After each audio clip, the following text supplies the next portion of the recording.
Friends, welcome back to my channel. আজকে আমি তোমাদের সামনে নিয়ে এসেছি ইংরেজি বিষয়ের কিছু টপিক। তা আমি আজকে তোমাদের সাথে ইংলিশ নিয়ে আলোচনা করব। আজকে আমার আলোচনার বিষয় হলো ইংরেজি গ্রামার। তা আমাদের গ্রামারের অনেকগুলো পার্ট আছে যেগুলো আমাদের অবশ্যই জানতে হয় একটা ভালো চাকরি পেতে গেলে, অথবা বিভিন্ন লেভেলের স্টুডেন্টদের জন্য আমাদের গ্রামার জিনিসটা খুবই গুরুত্বপূর্ণ।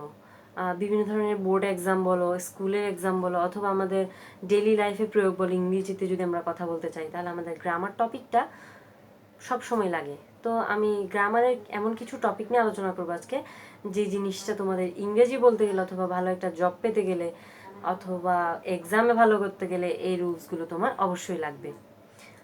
গ্রামারে অনেকগুলো টপিক আছে যেগুলো খুবই ইম্পর্টেন্ট। তার মধ্যে আমি আজকে একটা টপিক নিয়ে আলোচনা করব, সেটা হলো right form of verb.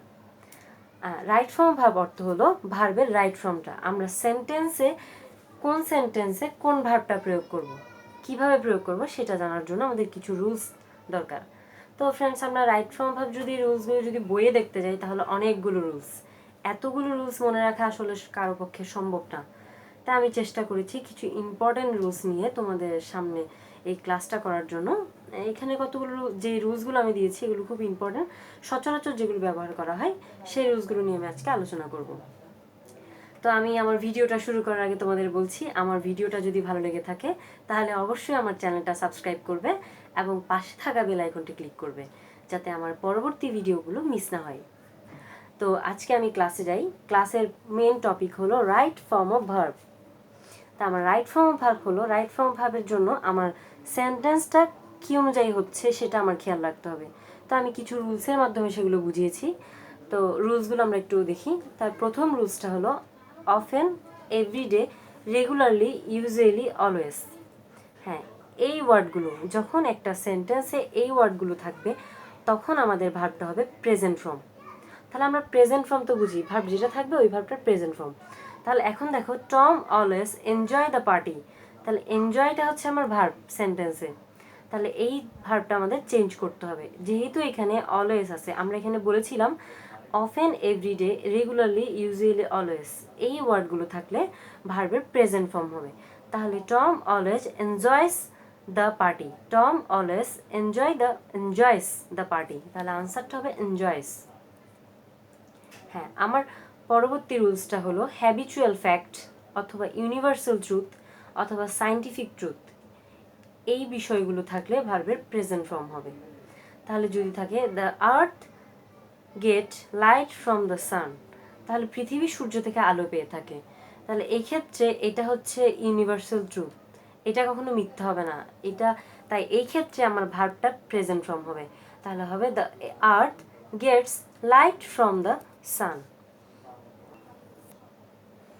Habitual ফ্যাক্টটা হলো আসলে আমাদের অভ্যাসগত সত্য, যা আমরা রেগুলার করি।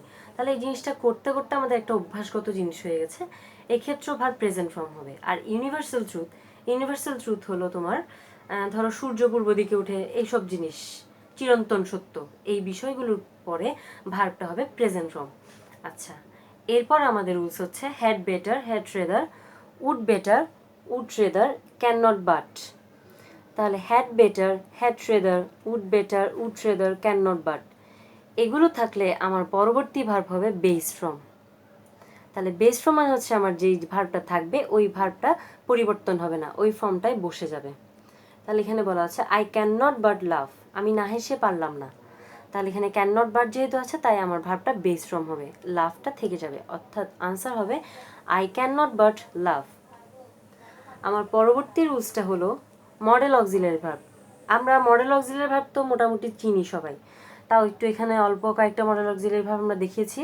মে, might, can, could, shall, should, will, would, ought to, dare to, এছাড়া নিড টু, এইসব মডেল অক্সিলারি ভার্বের পরে আমাদের ভার্বটা বেস ফর্ম হয়। তাহলে এখানে বলা আছে উই উইল প্লে ফুটবল, তাহলে উইল এটা একটা মডেল অক্সিলারি ভার্ব, এক্ষেত্রে আমার পরবর্তী ভার্বটা বেস ফর্ম হবে, অর্থাৎ ভার্বটা চেঞ্জ হবে না। এখন আমাদের কিছু বিষয় জানতে হবে। বি, যখন আমাদের ব্র্যাকেটের মধ্যে বি দেওয়া থাকবে, অর্থাৎ বি ভার্বটা আমার পরিবর্তন করতে হবে, তাহলে তোমার সেন্টেন্সটা কি প্রেজেন্ট ফর্মে করতে হবে, না পাস্ট ফর্মে করতে হবে, না পাস্ট পার্টিসিপল ফর্ম, এগুলো আমাদের খেয়াল রাখতে হবে। তাহলে বি এর প্রেজেন্ট ফর্ম হচ্ছে অ্যাম, ইজ, আর, আর বি এর পাস্ট ফর্ম হচ্ছে ওয়াজ, ওয়ার। আর বি এর পাস্ট পার্টিসিপাল ফর্ম হচ্ছে বিন, আর বি এর আইএনজি ফর্ম হচ্ছে বিইং। তাহলে এই জিনিসগুলো আমাদের জানা খুব দরকার। হ্যাঁ, তা আমাদের এখানে একটা নোট আছে। নোটটা হলো বাক্যের সাবজেক্ট যদি থার্ড পারসন সিঙ্গুলার নাম্বার হয় তাহলে প্রেজেন্ট ইনডিফিনিট টেন্সে ভার্বের সাথে অ্যাজ বা ইয়েস যুক্ত হয়, কিন্তু অন্য টেন্সে এরকম হয় না। থার্ড পারসন সিঙ্গুলার নাম্বারটা আসলে কি? থার্ড পারসন সিঙ্গুলার নাম্বারটা হচ্ছে আমি আর তুমি বাদে আর যা আছে সব হচ্ছে third person singular number. First person হলো আমি, আমরা, আর সেকেন্ড পারসন হলো তুমি, তোমরা, অর্থাৎ ইউ, ইউর্স এগুলো। আর থার্ড পারসন হচ্ছে আমি তুমি বাদ দিয়ে যে জিনিসগুলো আছে, নাম থাক, সে, এইসব জিনিসগুলো হচ্ছে থার্ড পারসন সিঙ্গুলার নাম্বার। এখানে বলা হয়েছে হি ইট রাইস, তাহলে হি অবশ্যই থার্ড পারসন সিঙ্গুলার নাম্বার। তাহলে হি ইট রাইস, এক্ষেত্রে আমার বলা হয়েছে ভার্বটি প্রেজেন্ট ইনডিফিনিট টেন্সে ভার্বের সাথে অ্যাজ বা ইএস যুক্ত হয়, তাহলে এখানে হবে ইটস। পরবর্তী হলো মুকুল সিং অ্যা সং, মুকুলটাও থার্ড পারসন, তাহলে এর পরবর্তী ভার্বের সাথেও অ্যাজ বা ইএস যুক্ত হবে, অর্থাৎ Mukul sings a song. Do not, does not এবং ডিড নট এর পরবর্তী ভার্ব বেস ফ্রম হবে। রুল 5 হলো do not, does not, did not এর পরবর্তী ভার্ব বেস ফ্রম। অর্থাৎ এখানে বলা আছে Tom does not enjoy the party, তাহলে এখানে ডাস নট দেওয়া আছে, তাহলে আমার ভার্বটা হবে বেস ফ্রম, অর্থাৎ এনজয়। তাহলে Tom does not enjoy the party. তা আমার পরবর্তী রুলসটা হলো টু এর পরে ভার্ব বেস ফ্রম হবে, টু। তাহলে we go to college to earn knowledge, তাহলে আমার এখানে বলা হচ্ছে টু এর পরবর্তী ভার্ব বেস ফ্রম হবে, তাহলে we go to college to earn knowledge, তাহলে যেহেতু এখানে ভার্বের আগে টু দেওয়া আছে তাই আর্ন, অর্থাৎ ভার্বটি বেস ফ্রম বসেছে, তাহলে এক্ষেত্রে আনসারটি we go to college to earn knowledge.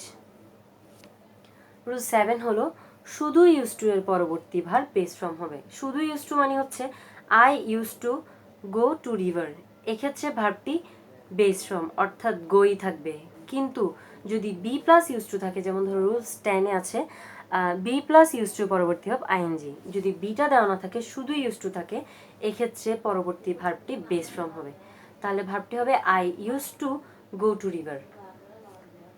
হ্যাঁ, রুল 8, রুল 8 হলো টু ছাড়া বাকি সব প্রিপোজিশনের পরবর্তী ভার্ব আইএনজি হয়।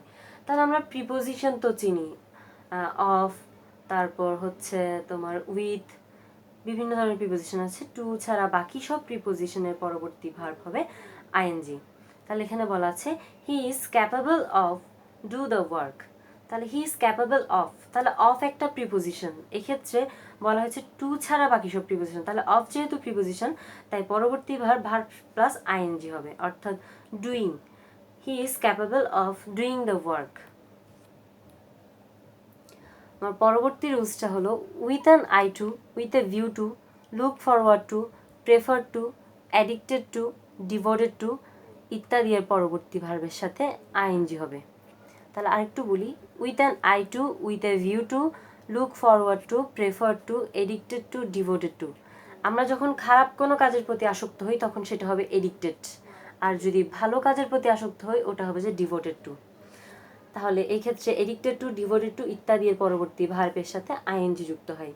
তাহলে এখানে বলা আছে I look forward to get your SMS, তাহলে আই লুক ফরওয়ার্ড টু, এখানে বলা আছে লুক ফরওয়ার্ড টু এর পরবর্তী ভার্ব সাথে আইএনজি হয়, তাহলে এখানে হবে I look forward two getting your SMS। হ্যাঁ, আমার পরবর্তী রুলসটা আমি কিছুক্ষণ আগেও বলেছিলাম, এখানে বলা আছে শুধু ইউজ টু এর পরবর্তী ভার্ব বেস ফ্রম হবে, আর যদি ইউজ টু এর আগে বি ভার্ব যুক্ত থাকে অর্থাৎ টু বি ভার্ব, তাহলে আমার ইউজ টু এর বি প্লাস ইউজ টু এর পরবর্তী ভার্বটা আইএনজি হবে, অর্থাৎ আইএনজি যুক্ত হবে। এখানে বলা আছে দেখো I am use to go to river, তাহলে এখানে অ্যাম অর্থাৎ be verb, to be verb, তাহলে be plus use to, be plus use to এর পরবর্তী ভার্বটা আইএনজি হবে, অর্থাৎ আনসার হবে I am going, I am use to going to river. পরবর্তী রুলসটা হলো would you mind, by, without, while, can not help ইত্যাদি এর পরবর্তী ভার্ব আইএনজি হবে। তাহলে would you mind, by, without, while, can not help ইত্যাদি এর পরবর্তী ভার্ব আইএনজি।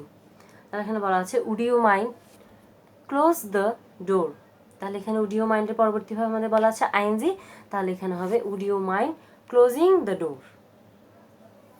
রুলস 12 হলো যদি ভার্ব সাবজেক্ট হিসেবে কাজ করে তাহলে ভার্ব প্লাস আইএনজি হবে। তাহলে আমরা সেন্টেন্সে যে আসলে কাজটা করে সেটা হলো সাবজেক্ট, তাহলে সাবজেক্টটা প্রথমে থাকে। তাহলে সাবজেক্ট যদি ভার্ব মানে ভার্বটা যদি সাবজেক্ট হিসেবে কাজ করে তাহলে ভার্বের সাথে আইএনজি হবে। যেমন ধরো স্পিক ইজ অ্যান আর্ট, কথা বলা এক ধরনের শিল্প। তাহলে স্পিক এটা আমার ভার্ব, কথা বলা, কিন্তু এটা সেন্টেন্সের সাবজেক্ট হিসেবে কাজ করেছে। তাহলে স্পিক ইজ অ্যান আর্ট অর্থাৎ সাবজেক্ট হিসেবে যখন কাজ করেছে তাহলে ভার্ব প্লাস আইএনজি হবে, অর্থাৎ স্পিকের সাথে আইএনজি যুক্ত হবে। Speaking is an art.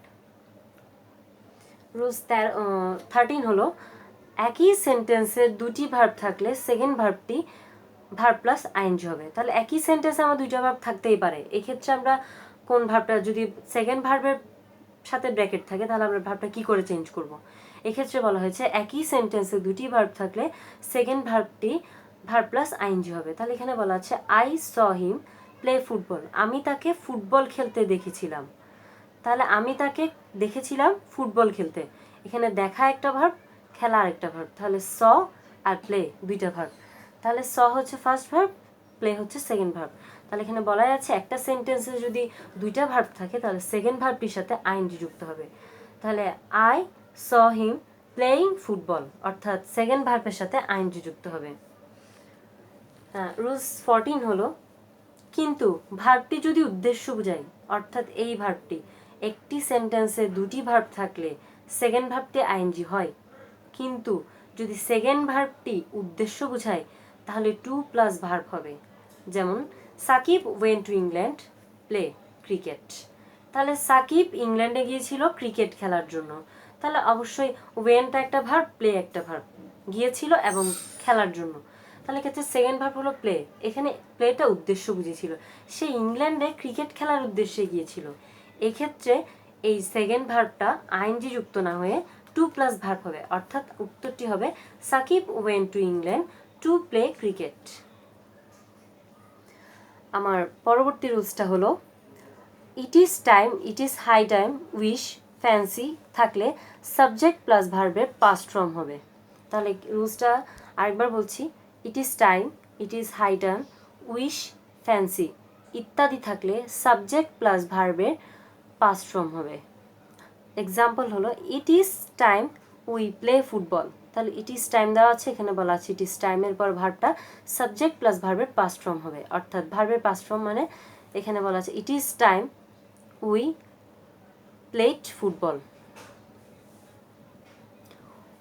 Would that থাকলে কুড প্লাস ভার্বের বেস ফর্ম। তাহলে উড দ্যাট থাকলে কুড প্লাস ভার্বের base form. Would that I could be Humayun Ahmed, could plus ভার্বের বেস ফর্ম, অর্থাৎ এখানে বি ভার্ব, এখানে ভার্বটা চেঞ্জ হবে না। তার পরবর্তী রুলসটা হলো আমার rules 17, for since plus time থাকলে হ্যাজ বা হ্যাভ বিন প্লাস আইএনজি হবে। তাহলে for oblique since plus time থাকলে has oblique have been plus ING হবে। এখানে বলা আছে ইট রিজল সায়েন্স মর্নিং, তাহলে বৃষ্টি হচ্ছে, এক্ষেত্রে মর্নিং থেকে সকাল থেকে বৃষ্টি হচ্ছে, এখানে যেহেতু সায়েন্স দেওয়া আছে তাই এটা হবে it has been Rizal since morning. তাহলে ফ্রেন্ডস আমি খুব সংক্ষেপে রাইট ফর্ম ভাবটা বুঝিয়ে দেওয়ার চেষ্টা করেছি। তো যদি তোমরা ঠিকভাবে বুঝে থাকো, ভিডিওটা যদি ভালো লেগে থাকে তাহলে অবশ্যই আমাকে কমেন্ট করে জানাবে আর আমার ভিডিওটা লাইক করবে। আর পরবর্তী ভিডিওগুলো যাতে মিস না হয় অবশ্যই বেল আইকনটি ক্লিক করে রাখবে, চ্যানেলটা সাবস্ক্রাইব করবে।